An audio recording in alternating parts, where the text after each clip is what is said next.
இப்போ உங்களுக்கு 5வது கேள்வியை விளங்கப்படுத்தி காட்டப் போகிறேன். 80 ரம்பூட்டான் இடக்கூடிய ஒரு கூடையில் அண்ணா ரம்பூட்டான் மரத்திலிருந்து 10 ரம்பூட்டான்களை பறித்து கூடையில் இடும்போது தம்பி 3 ரம்பூட்டான்களை எடுத்து தனது பையில் போடுவான்.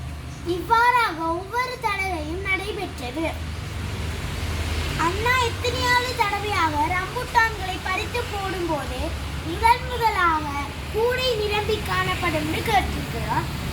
அப்ப அண்ணா ஒரு தடவையில 10 ரம்பூட்டான் போடுறாராம், தம்பி 3 ரம்பூட்டான் எடுக்கிறாராம். அப்ப 10லேருந்து 3 கழிக்கணும், கழிச்சா 7. அடுத்தது ஒரு கூடையில 80 ரம்பூட்டான்களை இடலாமா? 80 ரம்பூட்டான்களை விடலாமா? அண்ணன் 10 ரம்பூட்டான்களை பறித்து கூடையில் இடும்போது தம்பி 3 ரம்பூட்டான்களை எடுத்து தனது பையில் போடுவான் என்று சொல்லியிருக்கு. ஒரு கூடையில 80 போடலாம், அவன் ஒரு தடையில 10 போடுவான்.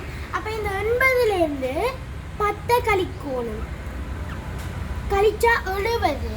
பிறகு இந்த 70 இந்த 7ஆல பிரிக்கணும், பிரிச்சா 10. இந்த 10ஆவதையும் ஒருக்க போடுவார் தானே. அப்போ இந்த 10ஓட 1 கூட்டினா 11. அப்போ இதுக்கு விடை முதலாக கூட நிரம்ப காணப்படும் 11வது